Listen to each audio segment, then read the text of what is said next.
And then it gets down into nuts and bolts. And then it gets down into what it actually takes. And we're going to talk right now about the dialogue that has not only made you famous but made your fortune. It's called the Mayor Campaign.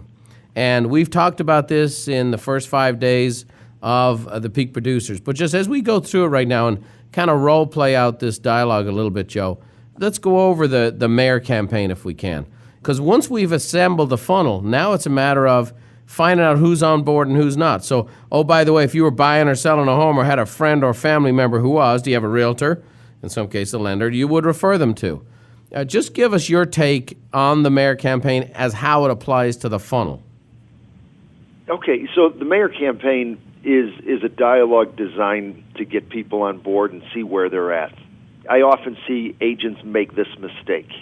They're out in the marketplace, they're circulating, they're rubbing elbows, meeting people, and then the conversation of real estate comes up, and many agents will immediately whip out their business card, shove it in someone else's pocket, and they think to themselves, mission accomplished, another etch on the belt. Well, that business card gets lost. Mm-hmm. It gets misplaced, and there's nothing to that. Relationships are built through consistent contact over time, not intensity of the moment or a one-moment conversation. Mm-hmm. So the Mayor Campaign was a dialogue that I used in my business to help me qualify people to see if they were a worthy candidate to be introduced into my database. Mm-hmm. So if you listen to the Mayor Campaign as I read it out here, it's pretty straightforward. It's just asking someone if they have a commitment to an agent or a lender at this point in time. So it would go, oh, by the way, if you were buying or selling a home or had a family member or friend who was, do you have a realtor or lender that you would refer them to? Now, if someone said, oh, yeah, my sister's a realtor, it's like, oh, great, that's good that you have a relationship with someone. But more often than not, I'd hear someone say, no, not really.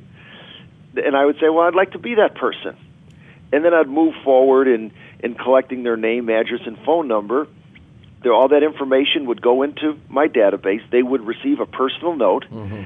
and then they would be put on the assembly line, more or less, and systematically receive an item of value each and every month.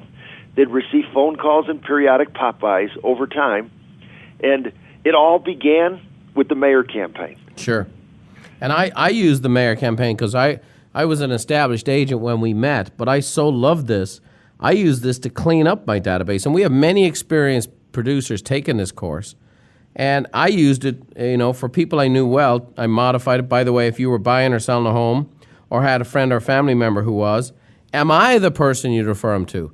And again, it was just a great way to qualify people I already knew, and I got some surprising answers. And what it does, it allows you to know, okay, there's people who are more on board than I thought, and there were people who I thought were on board who really weren't. They were just too polite to tell me that they had a committed relationship. And without knowing, now I'm doing Popeyes, I'm taking this person to lunch, and this person's never going to refer me because I've never asked the question.